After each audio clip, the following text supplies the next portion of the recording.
안녕하십니까.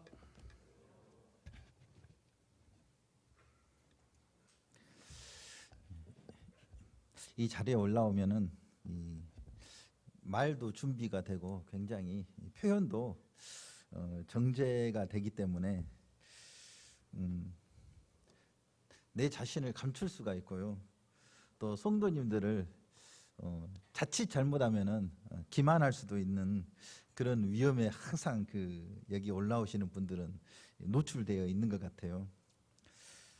그래서 참 하나님의 은혜가 아니면은 안 되는구나, 그런 또 떨리는 마음을 가지고 올라왔습니다. 태풍이 지나가면은 나무도 뽑히고 많이 부서지고 망가지고 그러는데요. 바다에서 어업을 하시는 분들은 바다가 한번 뒤집어지기 때문에 고기가 잘 잡힙니다. 좋은 것이 다 좋은 건 아닌 것 같아요. 이 땅에서는 또 안 좋은 것이 다 안 좋은 건 아닌 것 같아요.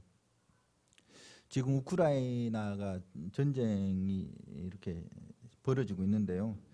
이제 어떤 분들은 그 신앙의 관점에서 그 전쟁으로 인해서 우크라이나에 살고 있는 유대인들이 꽤 된다고 그래요. 몇만 명 된다고 그러는데, 그런 전쟁을 통해서 하나님께서 자기 백성들을 이스라엘로 불러 모으시는 것 같다, 그런 또 관점을 들으면서 또 전쟁이 참혹하긴 하지만 또 하나님의 그런 역사가 진행되어지는 과정 가운데 또 하나가 아닌가라는 생각이 들었습니다. 그 로마 시대 때 보면은 그 정치 환경이 굉장히 포악했습니다. 그래서 참 시민들이나 그리스도인들은 정말 견디기 힘든 그런 환경 가운데 있었는데요. 거기에 비하면 우리는 굉장히 지금 양호한 그런 환경 가운데서 지금 지내고 있는 것 같아요. 그렇게 환경적으로는 안 좋았지만 그 복음이 전파되는 데는 그 엄청난 그런 계기가 되었던 것 같아요. 우리나라도 그런 것 같아요. 참 하나님 나라가 확장되는데 방해받지 않도록 정말로 리더들에 대해서 또 정치 지도자들에 대해서도 기도해야 되겠다. 그래서 지금 대통령 당선인이 제 스타일은 아니지만 그래서 잘 하실 수 있도록 정말 기도하는 그런 자세가 필요하겠다라는 그런 생각이 들었습니다. 오늘 저는 그 창세기에 관해서 이렇게 짧게 교제를 하고 싶습니다.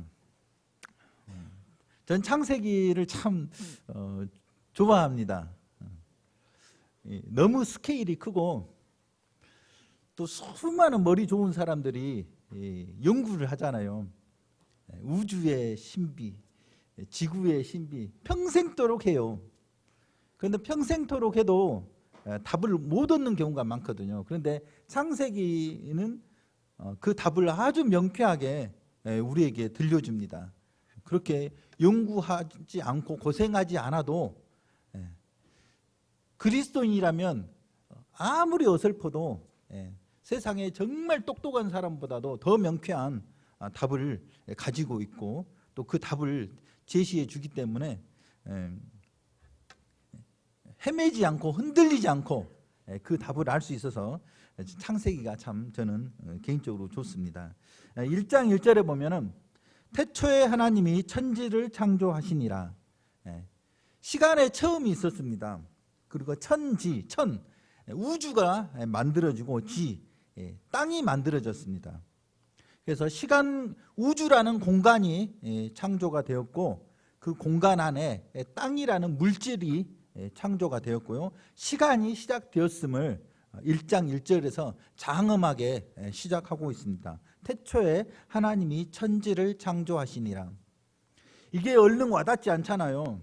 이게 어느 정도나 스케일이 큰지. 어떤 사람이 있었어요. 그 사람이 가로 세로 1cm짜리 종이를 딱 내보이더니 이렇게 얘기를 합니다. 여러분, 제가 얼마나 그림을 정교하게 잘 그리는 줄 아세요?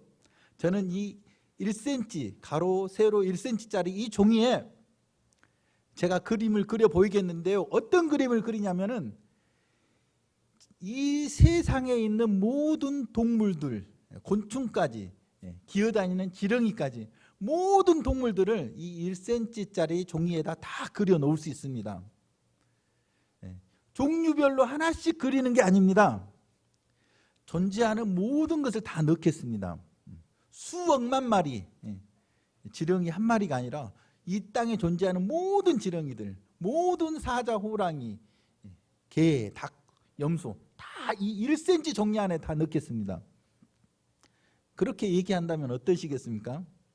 생각 자체도 하지 않고 병원에 가보셔야 될 사람 같은데 그렇게 생각할지도 모르겠어요. 그런데 거기서 끝나지 않고 또 얘기합니다. 거기에다가 이 동물들만 그려 넣는 것이 아니고 이 세상에 존재하는 모든 식물들을 이 1cm 안에 종이에다가 다 그려 넣겠습니다. 종류별로 하나씩이 아니고 존재하는 모든 것들 전부 다 그냥 대충 그리는 게 아니고 털 하나까지, 솜털 하나까지, 그 쌀의 그 솜털 하나까지 세세하게 다 이 1cm짜리 종이 안에다 다 그려 넣겠습니다. 이제 그쯤 되면은 상대를 하고 싶어지지 않아지죠. 거기에 끝나는 것이 아니고 이 세상에 존재하는 모든 산과 들과 바다를 이 1cm짜리 종이 안에다가 그려 넣겠습니다. 이제 도망가겠죠, 그 사람에게서. 그런데 거기에서 끝나는 게 아니고 이 1cm짜리 종이 안에 그 내가 그려놓은 동물과 식물과 산과 바다가 살아서 움직이도록 그렇게 해보겠습니다. 이미 우리 생각은 처음에 멈췄어요. 나중에는 그냥 멘붕 상태로 듣게 됩니다. 왜? 생각이 거기까지 못 미치거든요. 태초에 하나님이 천지를 창조하시니라. 하나님께서 천지, 우주를 창조하실 때는 하나님 두 손으로 우주를 바라보고 계시는 겁니다. 앞에, 하나님 앞에 우주가 놓여 있는 거예요. 우주 한 덩어리가. 그리고 우주 안에 지구는 정말 먼지보다 작죠. 그냥 원자보다도 작아요. 하나님이 전지전능하시다는 것은 우주가 얼마나 크냐를 통해서 우리는 헤아릴 수 없다는 것을 알게 되고, 또 지구가 얼마나 작은데 그 작은 곳에 이렇게 많은 것을 살아 움직이게 새겨 넣으셨다는 것에서 하나님이 얼마나 위대하고 전지전능하신가를 우리가 측량은 안 되지만 감으로 조금은 느낄 수가 있다는 것입니다. 그래서 하나님은 너무 크시기 때문에 사람들이 우주를 아무리 분석해도 하나님은 우주 밖에서 우주를 이렇게 두 손으로 잡고 보고 계시기 때문에 알 수가 없습니다. 하나님은 너무 세밀하시기 때문에 아무리 현미경으로 들여본다 할지라도 우리는 볼 수가 없습니다. 태초에 하나님이 천지를 창조하시니라. 이것은 사람의 생각을 넘어서는 그런 표현입니다.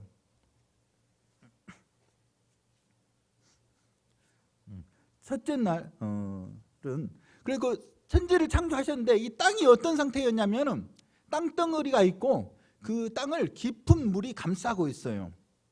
우주 안에 딱 지구를 맨 처음 창조하신 게 지구입니다. 지구. 세상 교육에서는 그렇게 얘기 안 하죠. 지구는 우주 별들이 창조되고 나서 태양으로부터 뭔가 튀어나와서 이게 진화론의 순서가 맞아요.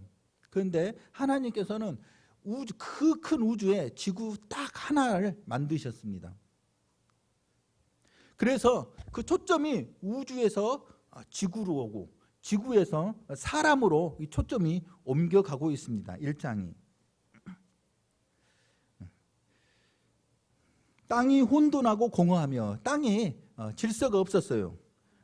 흑암이 깊음이 있고 깜깜한 우주에 흑암이 있는데 땅은 물로 가득 덮여 있잖아요. 흑암이 깊음 위에 있습니다. 하나님의 영은 수면 위를 운행하시니라. 성령님께서 생명이 살 수 있도록 지구를 생기를 불어넣고 계십니다. 빛이 있으라 하시니 빛이 있었고, 빛이 있으라 하셨습니다. 발광체를 만든 것도 아니고 반사체를 만든 것도 아닙니다. 그냥 빛만 만드신 거예요. 빛. 그래서 교육은 여기에서부터 멘붕이 오기 시작하는 거예요. 빛을 발하는 뭔가 있어야 빛이 나오는 거지. 어떻게 빛만 딱 존재할 수 있냐?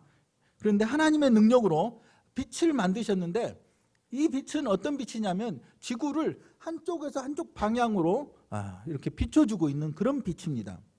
그리고 지구는 다른 어떤 행성의 도움 없이 하나님의 능력으로 회전하기 시작합니다. 왜냐하면 밤과 낮이 생겨야 되기 때문에 그렇습니다. 그래서 그것이 첫째 날이 되었고, 둘째 날은 하나님의 능력으로 지구를 싸고 있는 그 물이 궁창 위의 물과 궁창 아래 물로 나뉘게 되었어요. 하늘과 바다로 이렇게 나뉘게 되었는데 그 둘째 날입니다. 셋째 날은 하나님께서 땅을 드러나게 하셨습니다. 넷째 날 드디어 해와 달과 별들을 만드셨는데 하나님이 만드신 빛으로 이렇게 지구를 비추고 있었는데 이제는 해를 통해서 그 빛을 공급하시고 있는 것을 볼 수 있습니다. 빛을 공급하는 방식이 바뀐 겁니다. 하나님의 능력으로 만들어진 빛으로 통해서 지구의 생기를 비추고 있었는데 이제는 해를 통해서 비추기 시작한 것입니다. 하나님께서 아담과 하와를 직접 창조하셨고 그 후손들은 아담과 하와를 통해서 생명이 창조되는 방식이 바뀌었습니다. 하나님은 생명을 만드시고 사람은 그 생명을 전달하는, 풍성케 하는 그런 전달자의 역할로 하나님의 뜻 가운데서 방법이 변경이 된 것입니다.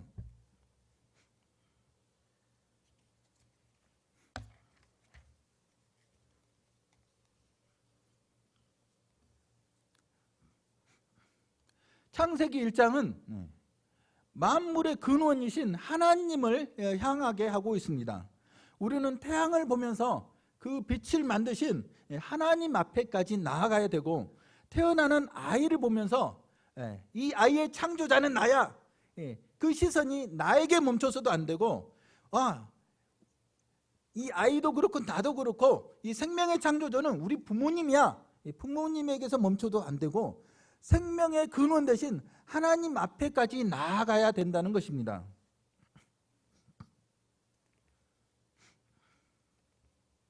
그래서 1장은 생명의 근원은 누구냐, 빛의 근원은 누구냐를 보여주고 있습니다. 창세기 3장 6절에 보시면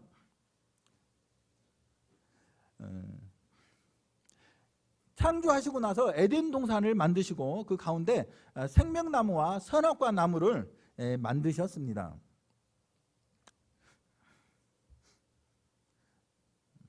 잘 아시겠지만 창세기 3장 6절에 여자가 그 나무를 본즉 먹음직도 하고 보암직도 하고 지혜롭게 할 만큼 탐스럽기도 한 나무인지라 여자가 그 열매를 따먹고 자기와 함께 있는 남편에게도 주매 그도 먹은지라.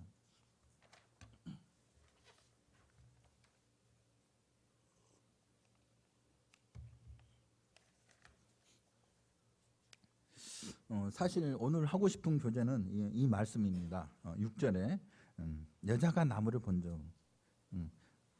세상이 유혹하는 세 가지 그리고 우리가 조심해야 될 세 가지에 대해서 한번 교재를 하고 내려가도록 하겠습니다.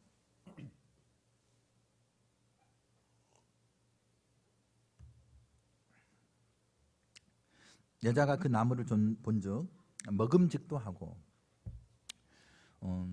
선악과 열매를 따먹지 말라고 했는데 뱀의 유혹으로 하와가 좀 변화가 되었어요. 변질이 좀 되었습니다. 그 나무를 본즉 먹음직도 하고 지금 배고픈 상태가 아니거든요. 먹을 것이 지천에 널려 있습니다. 그런데 그 열매를 보니까 먹음직스럽다라는 것입니다. 욕구와 욕심은 구별되어져야 된다고 생각을 합니다. 욕구는 채워져야 되고 가능하면 채워져야 되고 존중받아야 되고요. 욕심은 정말 버려야 되고 통제받아야 되고 그러지 않으면 불행해지잖아요. 욕심을 버리는 데서 우리가 자유로워지잖아요. 그래서 교회에서 많은 욕구를 채워주고 있습니다. 좋은 환경이 육체의 욕구를 채워주는 것입니다. 춥고 힘들고 그런 환경 가운데서 구도자들이 누가 올라고 그러겠어요. 배가 고프면 먹어야 되고, 피곤하면 자야 되고, 아프면 쉬어야 되고, 또 성경에서도 건강하고 정상적인 욕구가 채워져야 된다고 가르치고 있습니다.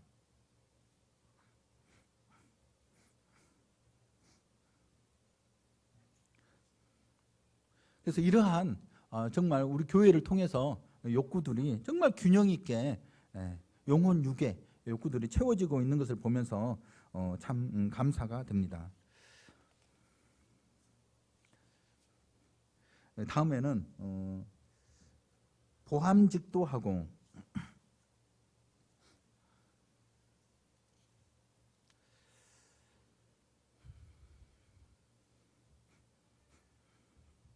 세상은 모양을 추구하는 것 같아요. 추구하지 않더라도 결국에는 모양만 남고 말만 남는 것 같습니다. 예수님 없는 사람이 행복하다고 얘기하면은 그것은 진짜로 행복한 것이 아니라 행복한 척 하고 있는 것을 알 수가 있습니다. 예수님 없는 사람이 내가 정말 사랑하며 살 수 있다라고 얘기를 한다면 그것은 정말 그런다는 것이 아니고 그렇기를 희망한다는 것이고, 또 사랑하는 척하면서 우리는 살고 있다는 것을 알 수 있습니다. 너무 세상을 부정적으로 보는 건가요? 내일 교수형을 당할 사형수가 그 앞에 아무리 풍성한 진수성찬을 차려놓은들 와 맛있다 하면서 먹을 수 있을까요? 내일 교수형을 당할 그 사형수가 그 앞에 정말 사랑하는 사람이 있다고 한들 사랑할수록 이별의 고통만 커지고 절망만 더 뼈저리게 느끼게 되지 않을까요? 죽어서 영원히 지옥 가야 되는 사람이 자기 앞에 놓인 앞으로 가야 될 현실을 실제로 안다면 이 땅에서 잠시 누리는 것에 만족할 수 있겠느냐라는 것입니다. 모든 것이 빈부귀천을 막론하고 모든 것이 죽음과 더불어서 허무함으로 절망으로 변할 것입니다. 감옥에서 사형을 당하든 나이가 들어서 늙어서 죽든 결국은 방법만 다르지 똑같은 사형수일 뿐입니다. 예수님 없이 산다는 것은 그것을 의미합니다. 그래서 결국 세상은 모양만 남고 구호만 남게 되는데, 하나님의 나라는 말보다는 능력이 남고 모양보다는 본질과 진실을 추구한다고 말씀하고 있습니다. 저는 하나님을 참 계산하면서 섬길 때가 많은 것 같아요. 지금도 그냥 하나님 은혜를 의지해서 그렇지 내 자신을 바라보면은 그냥 고개 푹 숙이고 입 다물고 그냥 그렇게 살고 싶습니다. 그것이 제가 처한 형편과 너무 맞기 때문에 그렇습니다. 나는 모양으로 나는 계산하면서 하나님 앞에 갈 때가 많은데 하나님은 저를 정말 심장으로 사랑하신 것 같아요.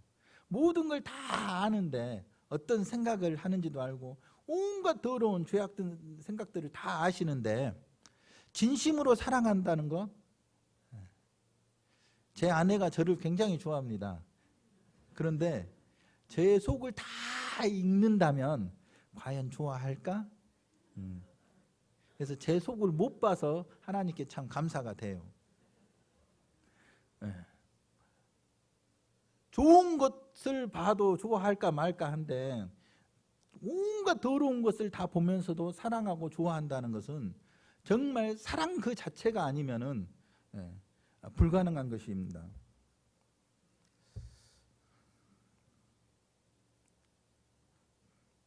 죄인은 하나님께 반역한다는 것입니다. 반역은 칼을 간다는 의미거든요. 칼을. 그래서 기존의 권력을 제거하고 내가 그 자리에 오르는 것을 반역이라고 그럽니다. 그래서 죄인은 하나님께 반역한 존재입니다. 반역하고 있는. 그래서 칼을 가는 거예요. 하나님을 향해서. 그런데 싸워서 이길 수는 없잖아요.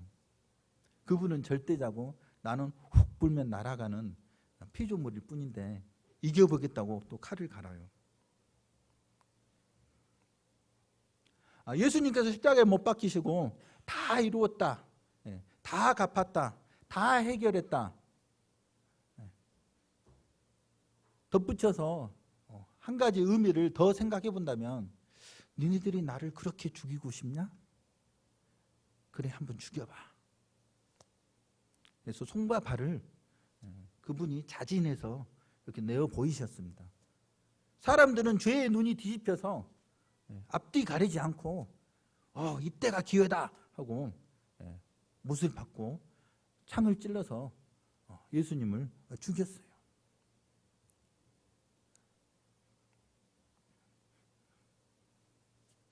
저는 그런 음성이 들리는 것 같아요. 니네들 뜻대로 해서 후련하냐? 소원 성취했는데 후련해? 그때 두 가지 반응이 나타나게 됐어요. 한 가지는 잘했어. 드디어 걸림돌이 제거됐어. 이제 우리 세상이야. 또 한 가지 반응은 우리가 무슨 짓을 한 거지? 우리 주님께 우리가 무슨 짓을 한 거지?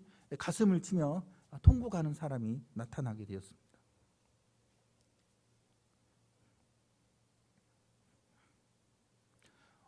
저는 십자가를 통해서 정말 하나님의 사랑이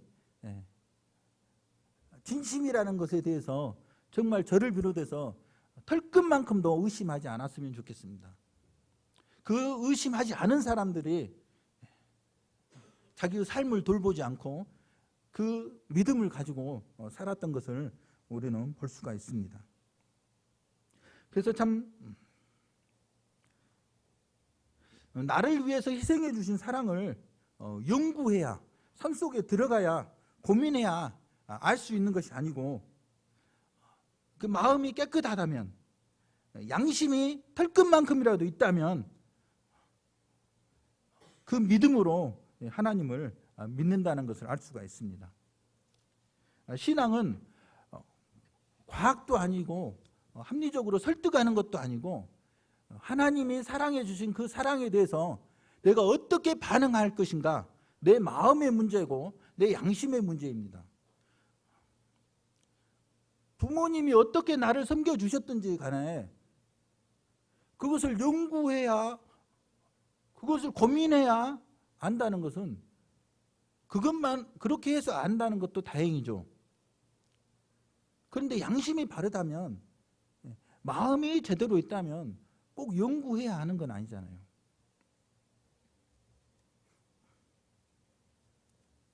세상은 모양을 추구하지만 하나님께서는 진심으로 우리를 사랑하신 것을 알 수가 있습니다.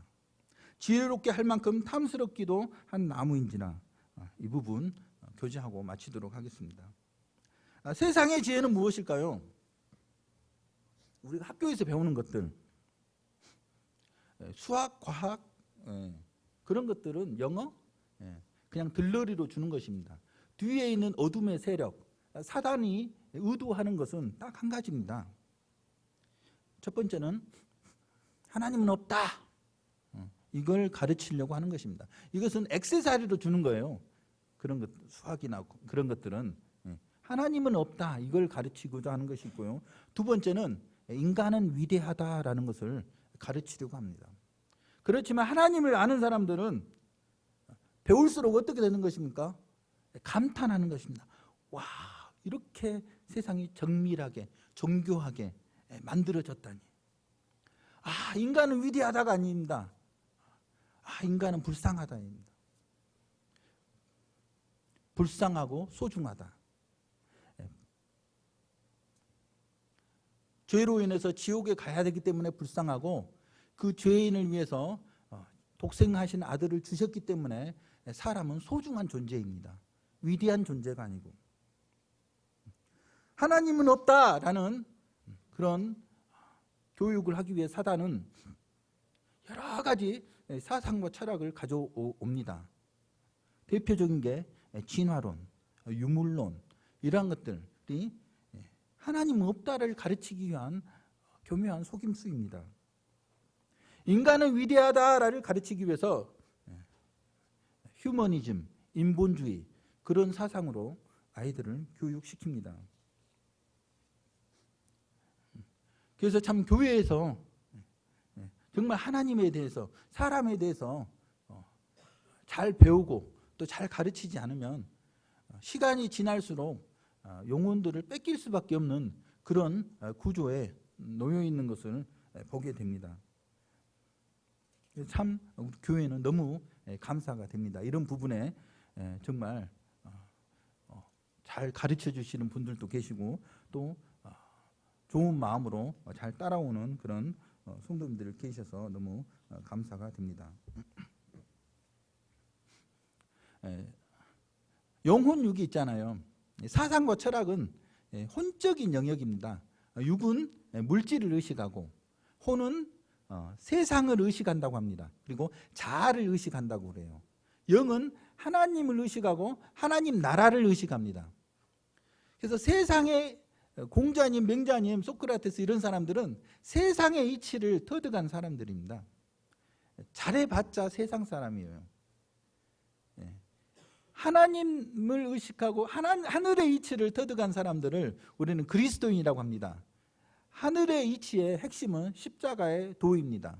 그래서 아무리 어리숙한 그리스도인이라 할지라도 세상에 굉장히 뛰어난 철학가보다 차원이 다른 그런 위치에 있습니다. 그래서 이 범주에다가 우리가 학교에 가서 배우지 않을 수는 없고, 이런 범주와 울타리에다가 집어넣으면은 헷갈릴 일은, 저 개인적으로는 그러더라고요. 거기에 헷갈릴 일이 없어요. 아무리 그럴듯해 보이는 모양을 갖추고 있는 그런 사상과 철학일지라도요, 그냥 세상의 이치를 얘기하고 있습니다. 결국은 인본주의, 휴머니즘으로 가지만 결국은 모양만 남잖아요.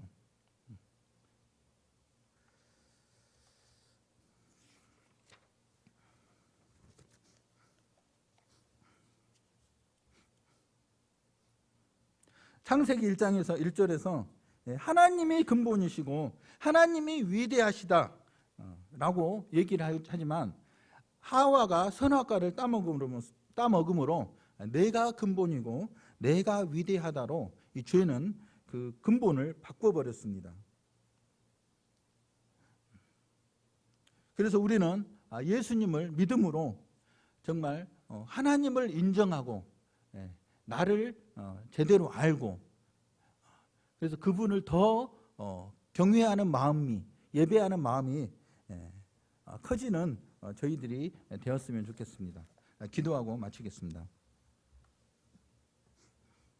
아버지 하나님, 감사합니다. 크신 하나님을 짧은 입술로 다 표현할 수 없고 얘기할 수 없지만, 저희가 하루하루 한 걸음 한 걸음 하나님의 어떠하심을 배워가고 더 경외하고 사랑하고 또 하나님과 함께 영원히 누리며 살게 될 그날을 늘 고대하면서 저희가 살아가기를 원합니다. 예수님 이름으로 기도했습니다.